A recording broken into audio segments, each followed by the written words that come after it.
क्या आप रीट भर्ती परीक्षा की तैयारी को लेकर चिंतित हैं और इसी परीक्षा में शिक्षक बनना चाहते हैं? इसीलिए DR ब्रदर क्लासेज आपके लिए लेकर आया है रीट 2020 स्पेशल कोर्स निःशुल्क। To join this course please subscribe our YouTube channel and press the bell icon. Thank you. नमस्कार मित्रों, आप सभी का स्वागत है आपके अपने इस YouTube channel DR brother classes में। आज मैं आपके लिए लेकर आया हूं संस्कृत भाषा का एक अति महत्वपूर्ण वीडियो, जिसमें हम जानेंगे आज विसर्ग संधि के बारे में। विसर्ग संधि बाकी जो दो संधियां थी हमारी, स्वर संधि व व्यंजन संधि, उनको हम पूरा पढ़ चुके हैं। अब हमारी जो बची हुई विसर्ग संधि उसको आज हम कंप्लीट करेंगे। आप सभी साथी निश्चित है इसके बाद आपको संधि का एक प्रैक्टिस सेट उपलब्ध करवा दिया जाएगा, जिससे आप सभी साथी प्रैक्टिस कर सके। वैसे आप सभी साथी रोज प्रैक्टिस कर ही रहे होंगे। चलते हैं आज के हमारे टॉपिक की तरफ। हम पढ़ेंगे आज संधि। कौन सी? विसर्ग संधि।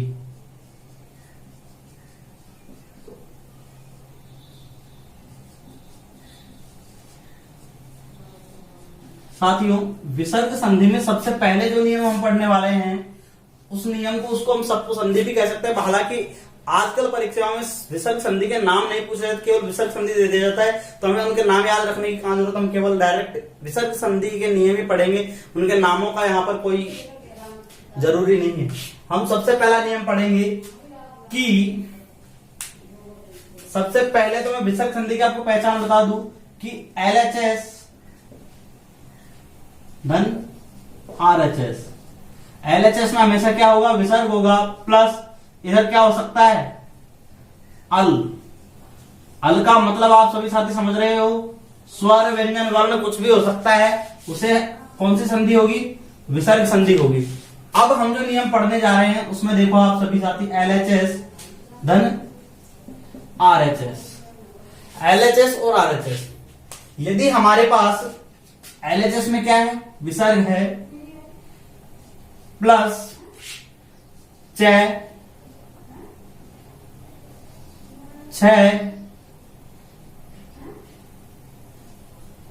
और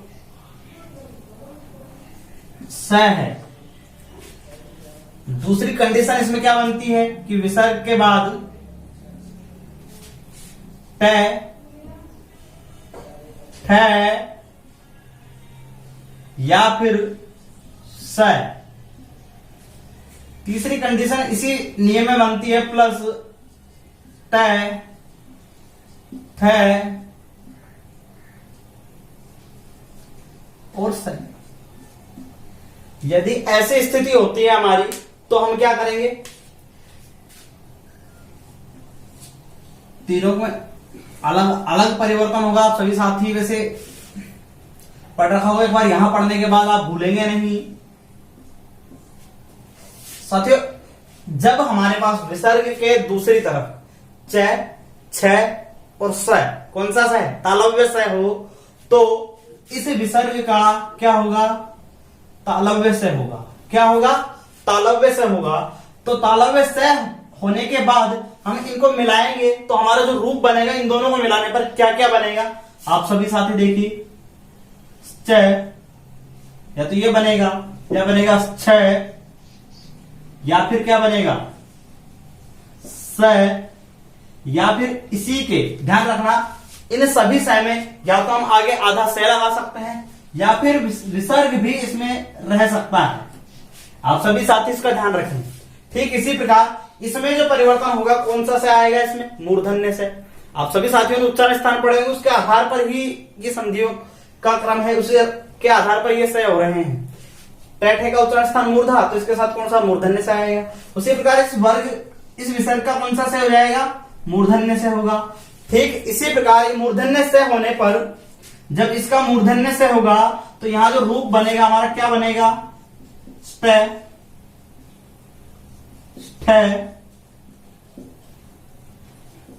स, या फिर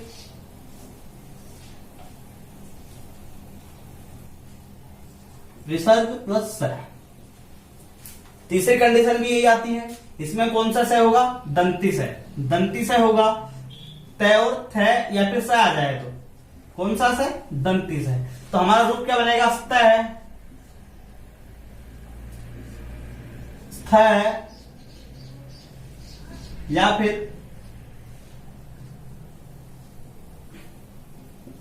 स या फिर विसर्ग और फिर स। आशा करता हूं यहां तक आप सभी साथियों को समझ में आया होगा। इसके बाद हम इनका उदाहरण ले लेते हैं सभी का। सबसे पहली बात, पहला उदाहरण इसका ही लेते हैं। नी विसर्ग धन चल है, चल, नी धन चल। आप सभी साथी देखिए, इधर एलएचएस में विसर्ग है क्या? बिल्कुल जी विसर्ग है। दूसरी तरफ देखिए, च छ या फिर तालव्य स में से कुछ है क्या? बिल्कुल च है। तो इस विसर्ग का क्या परिवर्तन होगा? विसर्ग का होगा स। इधर क्या रहेगा हमारे पास? च ल। इधर क्या होगा? नी स। यदि हम इसको मिलाएंगे तो क्या रूप बनेगा हमारा? जो रूप बनकर आएगा क्या बनेगा? निश्चल। क्या बनेगा? निश्चल। ठीक इसी प्रकार हम दूसरा उदाहरण लेते हैं।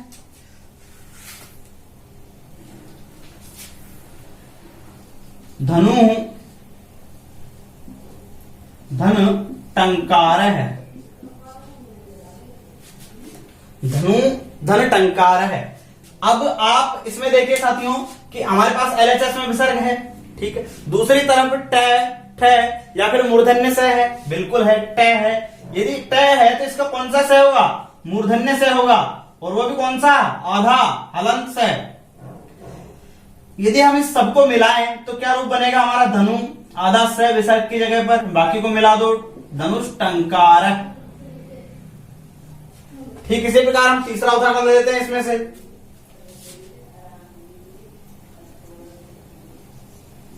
क धन त्वम।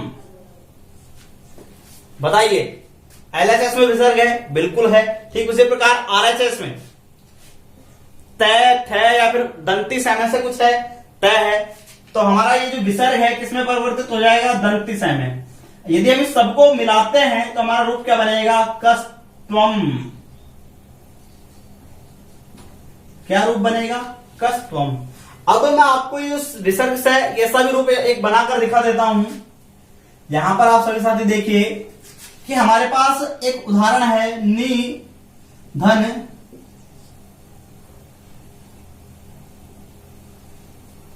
शुल्कम।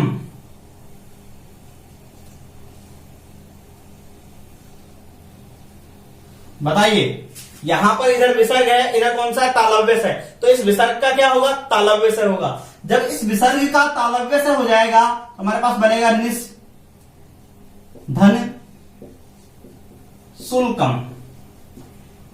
यदि हम इसको मिलाते हैं तो हमारा जो रूप बनेगा वो बनेगा निःशुल्कम।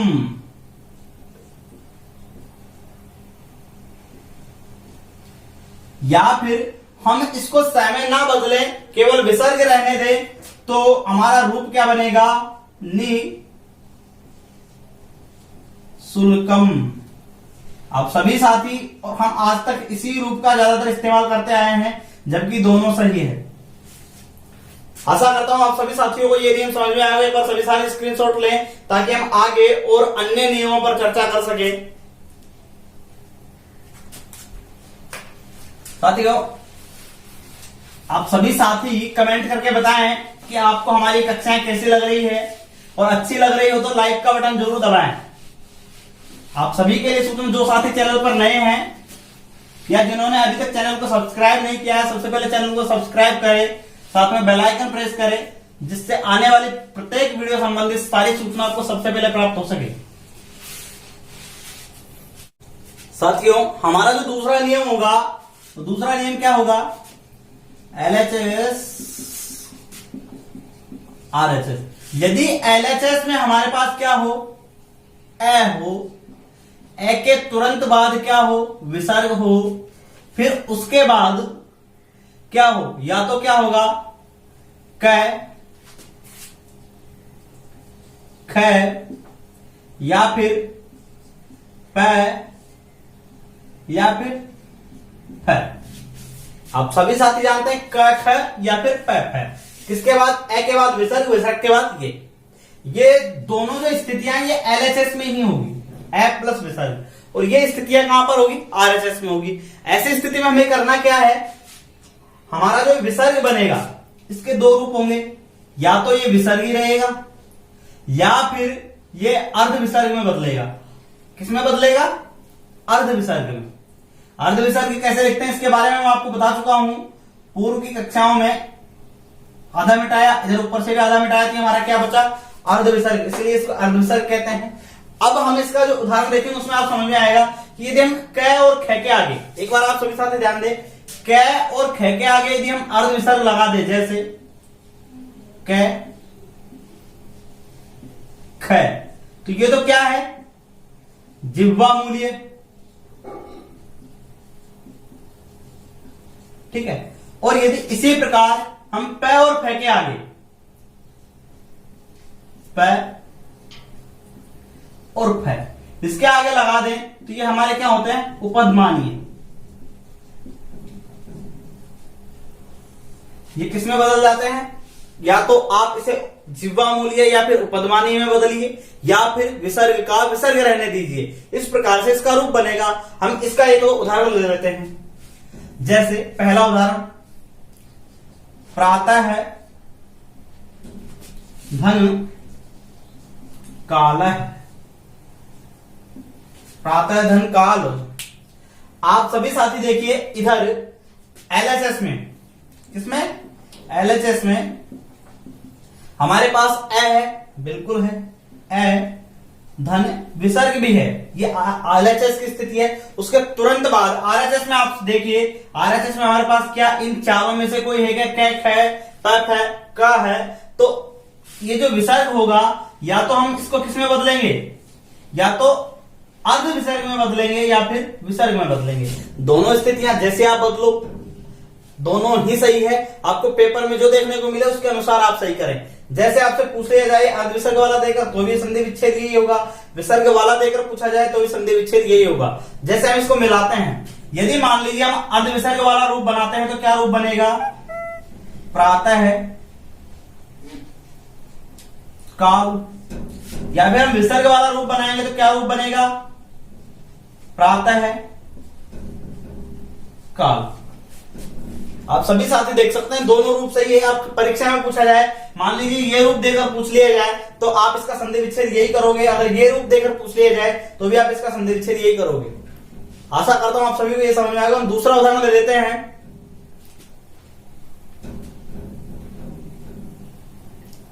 साथियों हम दूसरा उदाहरण ले लेते हैं।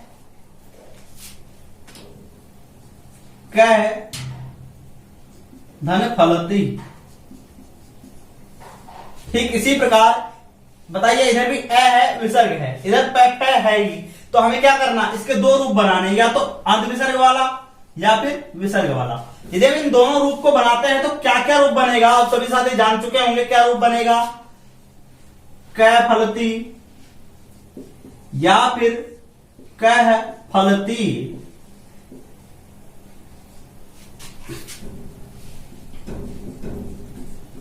आशा करता हूं यहां तक आपको सभी को समझ में आया होगा। इसके बाद मैं आपको एक महत्वपूर्ण बात इसमें नोट करवाने जा रहा हूं, आप सभी साथी ध्यान रखें, बहुत विशेष बात है। आप सभी साथी से नोट लगाकर, टिप्पणी लगाकर जैसा लिखना चाहे लिख ले कि पुरस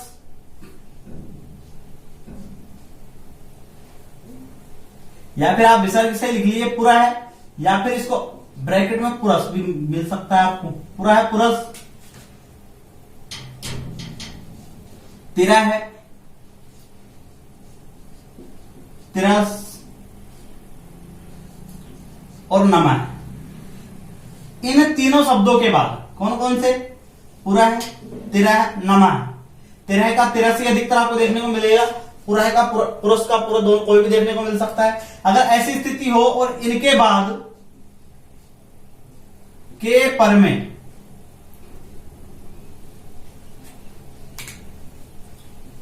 इन शब्दों के पर में क, ख, प, फ से प्रारंभ होने वाली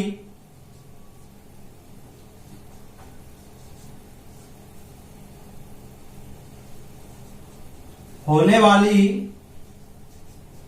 धातु हो तो विसर्ग का स होगा। कौन सा स होगा? दंती स होगा। जैसे मैंने क्या बताया आपको, पूरा तेरा है और नमा, ऐसे शब्दों के बाद यदि आपको क ख प फ इनसे प्रारंभ होने वाली कोई भी धातु मिल जाए तो विसर्ग का दंती से होगा। जैसे हम उदाहरण ले लेते हैं, नमा है, धन कार है, ये क्री धातु से बना हुआ शब्द है।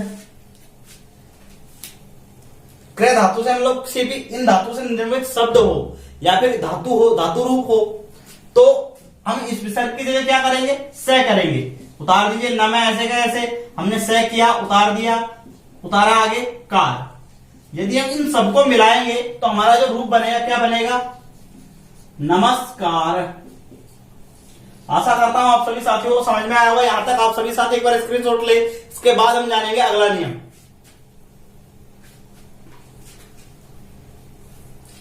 साथियों आप सभी बताएं कि आपको हमारी कक्षाएं कैसे लग रही है, और अच्छी लग रही है तो ज्यादा से ज्यादा अपने दोस्तों तक ग्रुपों में शेयर कीजिए, जिससे सभी साथियों को इन निःशुल्क कक्षाओं का फायदा मिल सके।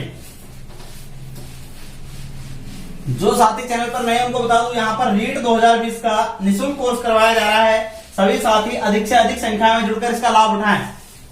साथियों चलते हैं अगले नियम की ओर। अगला जो हमारा नियम होगा कि यदि हमारे पास क्या हो,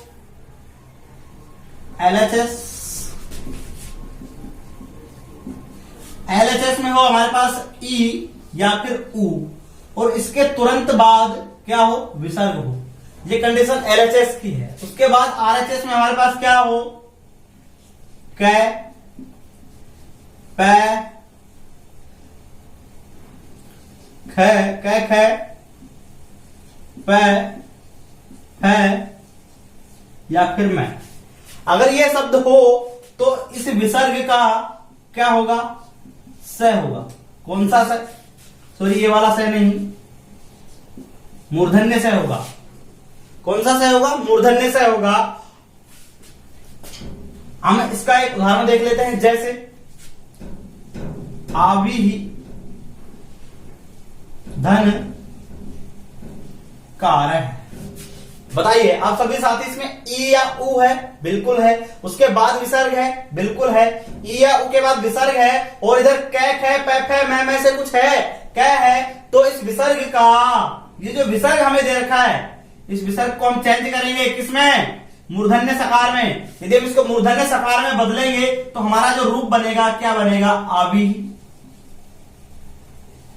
स और कार, ये बन गया। यदि हम इसको मिलाते हैं, इस सबको मिलाएंगे तो हमारा रूप पूरा क्या बनेगा?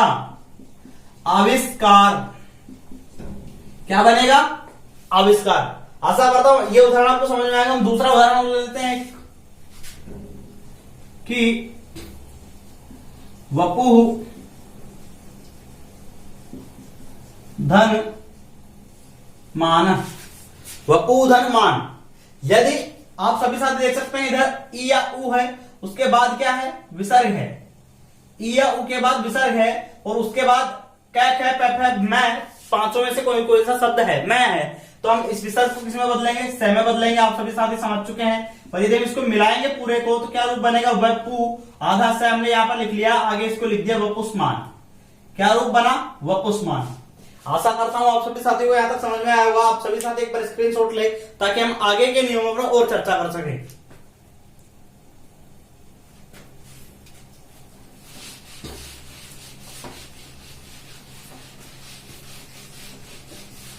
आप सभी साथी जो नए हैं वो हमारी पिछली कक्षाएं भी देखते रहे। अभी तक कम से कम 20-20, 25-25 कक्षाएं सभी विषयों की हो चुकी है।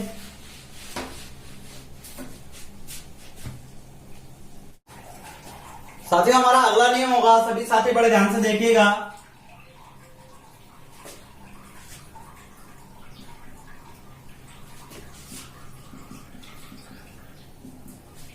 LHS में हमारे पास हो ए या फिर आ से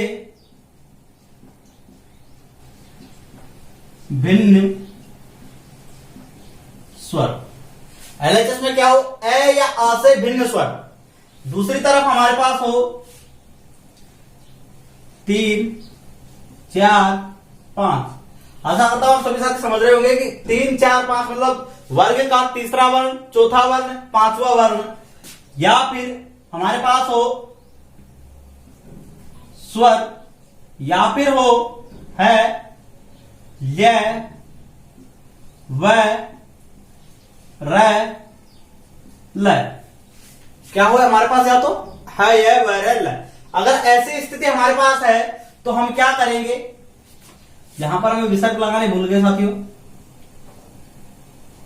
प्लस से विसर्ग हो, प्लस ये हो, तो हम इस विसर्ग की जगह पर र करेंगे। क्या करेंगे, र। विसर्ग की जगह पर र। आप सभी साथी समझ रहे होंगे यहां तक। अब मैं आपको इसका एक दो उदाहरण बता देता हूं, उसके बाद इसमें कुछ महत्वपूर्ण बात इसमें भी नोट करवानी है। आप सभी साथी ध्यान रखिएगा, जाइएगा मत, कहीं भी जुड़े रहिए। जैसे हमारे पास उदाहरण है यजु धन वेद। यजु धन वेद है। बताइए, इधर ए या आ से भिन्न स्वर है, बिल्कुल है। उसके बाद विसर्ग है, बिल्कुल है। उधर आगे देखिए, हमने जो ऊपर लिख रखा है, तीसरा वर्ण वर्ग का है, चौथा है, पांचवा, या फिर स्वर है, या फिर है या वरल। इनमें से कोई भी होगा तो हमारे पास जो विसर्ग होगा उसको हम र में परिवर्तित कर देंगे। ठीक, उसी प्रकार आप देख सकते हैं यहां पर हमारे पास क्या है, वह है, तो हम इस विसर्ग को किसमें परिवर्तित करेंगे, र में परिवर्तित करेंगे। किसमें परिवर्तित करेंगे, र में परिवर्तित करेंगे। जब हम इसको र में बदलेंगे तो हमारे पास क्या बनेगा, यजु। र आधा है तो अगले वाले के ऊपर चले जाएगा, यजुर्वेद है।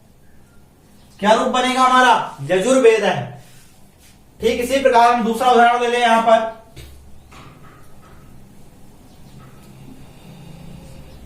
दु धन जन है। बताइए, इधर क्या है, उ है, ए या आ से भिन्न स्वर है। ठीक इसी प्रकार इधर क्या है, जय वर्ग का तीसरा वर्ण है, तो हम इस विसर्ग को किसमें बदलेंगे, र में। और र आधा बनेगा जो कहां जाएगा, अगले वर्ण पर। तो हमारा रूप क्या बनेगा, दुर्जना है। एक और उदाहरण हम इसका ले लेते हैं। मान लीजिए जैसे गुरु हो धन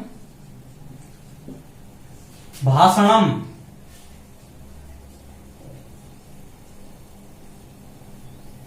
बताइए, इधर क्या है, ए या आ से भिन्न स्वर है, ओ है भाई है। उसके बाद विसर्ग है, बिल्कुल है। ठीक, उसके बाद क्या है, वर्ग का तीसरा, चौथा, पांचवा अक्षर में से है, तीसरा ही है। कौन सा, चौथा अक्षर है। कौन सा अक्षर है, चौथा अक्षर है।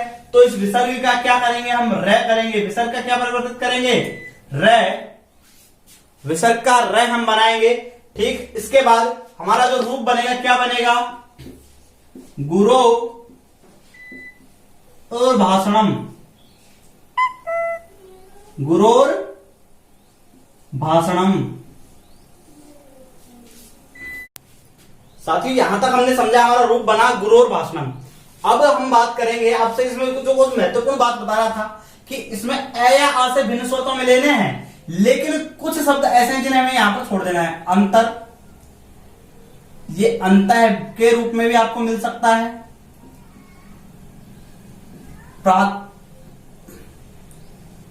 प्रातर या फिर प्रातः के रूप में भी आपको मिल सकता है। एक पुनर्, ये आपको पुनः के रूप में भी देखने को मिल सकता है। इन शब्दों को, इन्हें छोड़कर, अर्थात यदि इन्हें छोड़कर ए या आ से भिन्न स्वर हो, ये होंगे तो र ही होगा। ये तीनों आएंगे तो क्या होगा, र ही होगा। लेकिन इन तीनों को छोड़कर ए या आ से भिन्न स्वर आएंगे तो ही र होगा, और इनके अलावा कोई ए वाला स्वर आएगा तो नहीं होगा। जैसे हम उदाहरण ले लेते हैं, अंत है, धन निहित। बताइए क्या रूप बनेगा इसका, विसर्ग का क्या होगा, र होगा, तो इसका रूप क्या बनेगा, अंतर्निहित। क्या रूप बनेगा, अंतर्निहित। इन तीनों को किस लिए छोड़ना है कि ये ए वाले हैं, लेकिन इनमें क्या बनता है, रे बनता है, इसीलिए। ठीक इसी प्रकार प्रातः का भी प्रातरत्तर बन जाएगा, पुनर का पुनरावलोकन बन जाएगा। आप सभी साथियों को लिखवाने की जरूरत नहीं है, आप सभी साथी समझ सकते हैं। एक बार सभी साथी स्क्रीनशॉट ले, इसके बाद बच्चे कुछ नियमों के बारे में चर्चा करेंगे ताकि हमारी कक्षा विसर्ग संधि की पूरी हो सके। आशा करता हूं आप सभी साथी बहुत अच्छे से पढ़ रहे होंगे, बहुत अच्छे से समझ रहे होंगे।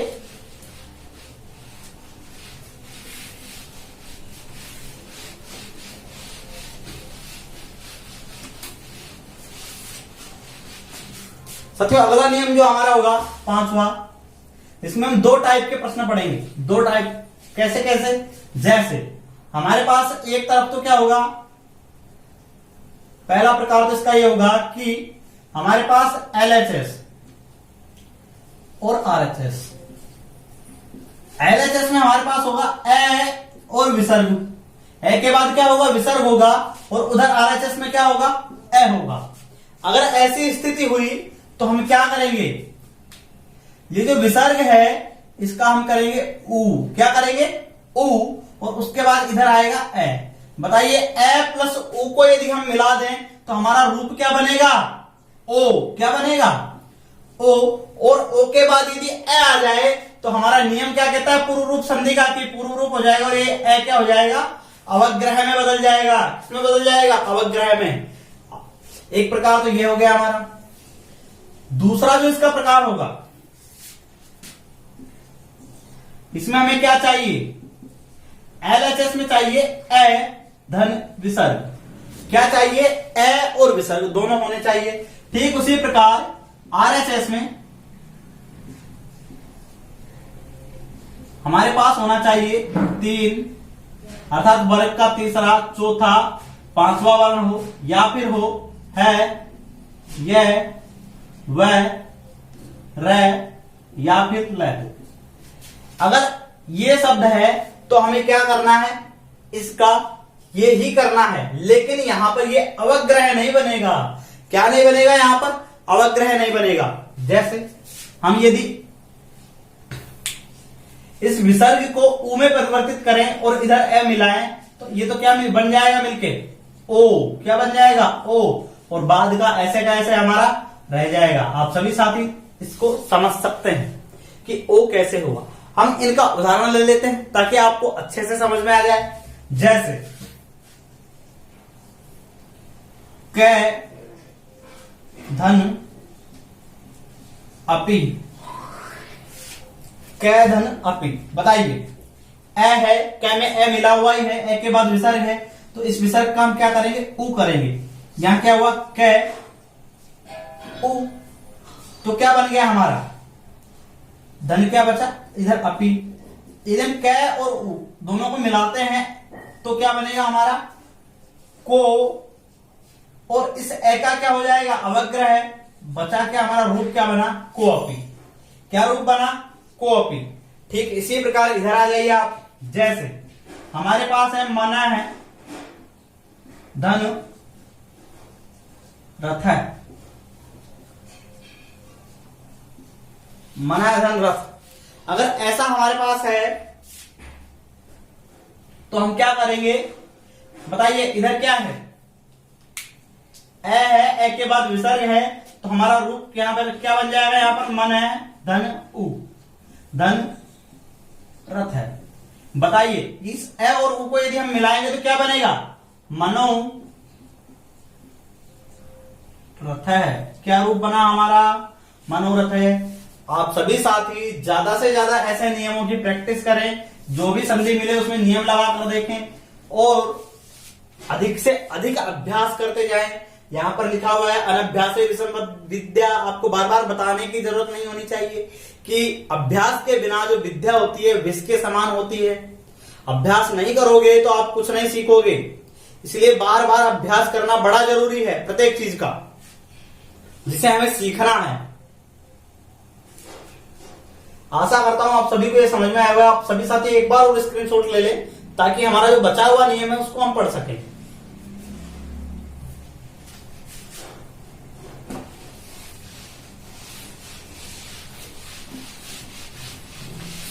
वैसे इसमें विसर्ग संधि में साथियों बहुत सारे नियम हैं। हम सबको परीक्षा की दृष्टि से, रीट की दृष्टि से जितने इंपॉर्टेंट है, जितने महत्वपूर्ण है, वो सभी मैंने आपको बता दूंगा। यहाँ पर एक और नियम बचा है वो बता दूंगा, और बाकी